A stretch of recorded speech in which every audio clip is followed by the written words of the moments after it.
I do not need to apologize for what I did. Yeah. Hoy, hindi pwede yun. Hindi pwede yun, Axel. That's bad. You don't do that.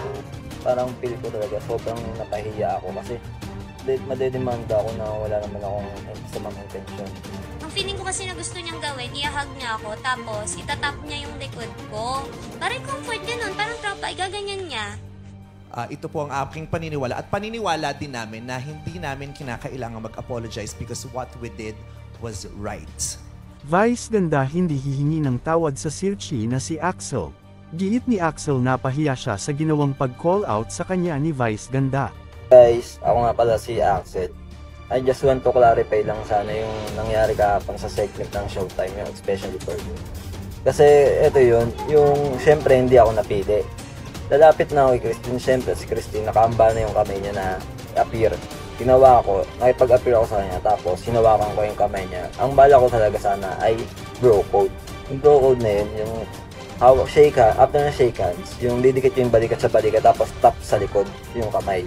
For comfort, ganun. Kung kunyari may kakilala kayo, may kaibigan kayo, ganun. Eh sa akin, mali ko kasi, hindi ko naman siya kilala. Pero ganun talaga kasi yung parang nakasanayan ko sa aming mga magtutropa.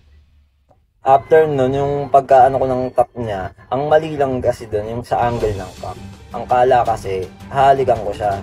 Hindi ko intensyong halikan si Christine. Ang gusto ko lang talaga yung bro code. Tapos, syempre hindi siya comfortable sa bangkuan niya nung oras na yun. Kasi mali talaga yung bangko. Kailangan mo talaga yung yumuko para mapalapit sa kanya. Ang ano kasi dun, kala sa angle ng cup, halikan mo siya. Doon, tas nagsigawan sila, may guys, ganyan. Ako na blanco na ako, syempre, tas napatingin ako sa mga audience. Parang feel ko talaga, sobrang napahiya ako kasi madedemanda ako na wala naman akong masamang intention. Tapos ayun, yung feel na gusto kong mag-walk out o kaya umiyak na lang, ganun. Pero hindi ko ginawa, naging ano pa rin ako, parang matatag pa rin ako sa harap ng camera para kunyari hindi ako nasaktan. Pero deep inside sobrang sakit. Uulitin ko po, hindi ko po talaga hahalikan si Christine ng time na yun. Walang nakawang halikan, naganap, wala po. Ang naging ano lang po kasi talaga dun, yung angle ng cam, tsaka reaction po ng mga tao. Na feel nila, nagsigawan kasi sila nun eh. Kala nila halikan ko, pero hindi po talaga. And then parang na ano talaga ako sa pagsigaw ni Meme Vice, doon na ako na blanco. Kaya wala na ako nasabi nun, parang na-speechless talaga ako. Again po, sorry po sa lahat kung may nagawa man ako mali or hindi man maganda yung ginawa ko. Pero alam ko po sa sarili ko na wala akong intensyong masama. Naagad naman sinegundahan ni Christine, paglilinaw ni Christine walang masamang ginawa si Axel sa kanya, nagulat na lang daw sila ni Axel sa reaction ni Vice ganda. About naman po dun sa bakit hindi ko daw po sinabi kay Meme na na hindi naman po talaga ako hahalikan. That time po kasi nagulat ako. Tsaka si Axel nagulat din siya na biglang nagsalita ng ganun si Meme. Kasi ako po that time, alam ko sa sarili ko na wala naman siyang talagang intention na halikan ako. Wala akong nakikitang ginawa niyang mali. Tapos po, syempre, parehas kami nagulat nung time na yun eh. Kaya parehas kami hindi nakapagsalita talaga. Kaya ang ending, naging go with the flow na lang kami. Nung time na po na yun, pwede naman din ni Axel i-defend yung sarili niya eh. Kasi may hawak rin naman siyang mic nung time na yun. Kaya lang, parehas kami kasi nasa state of shock. Tapos limited lang din po yung time namin. Kasi matapos na din po yung segment eh. Kaya ganun po yung nangyari. Kaya, ayun po, pasensya na po talaga. Wala po akong intention na mamahiya ng tao or may mapahiya na kahit sino. Pasensya na po talaga. Sobrang sorry po talaga. Ngayon June 4, 2024 ay nagpaliwanag si Vice ganda patungkol sa isyu ng mga hosts ng It's Showtime sa pagiging double standard umano ng mga ito. Pinag-aralan umano ng mga hosts kasama ang ibang mga staff at ang kanilang resident psychologist ang pangyayari sa segment na Especially For You. At base umano sa naging usapan kasama sina Axel at Christine ay sinabi rito ni Christine na na-off umano siya sa ginawang pagbeso ni Axel. Taliwas ito sa unang video ni Christine. Paliwanag ni Vice. Binabawi ko yung tweet ko na I will say an apology. Binabawi ko yung tweet ko na I will say an apology because I do not need to apologize for what I did.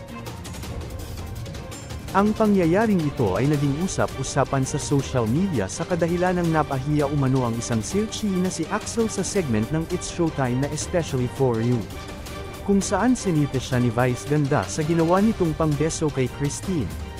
Saad ni Vice Ganda mali ang ginawang paghalik ni Axel kay Christine, na pwede siyang mademanda sa ginawang paghalik sa babae.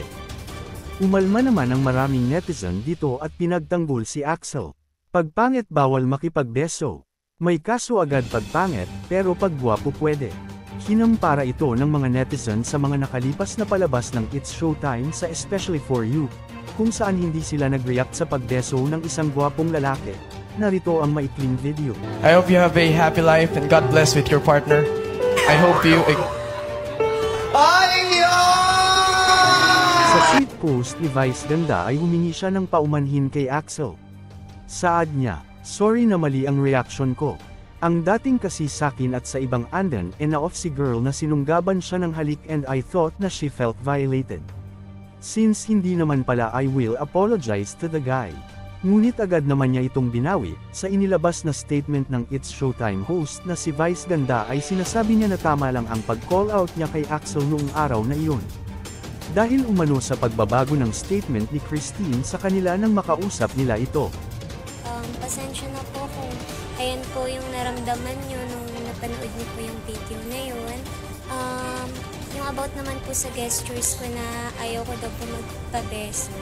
Hindi po kasi beso yun. Ang akala ko po nung una, hug yun.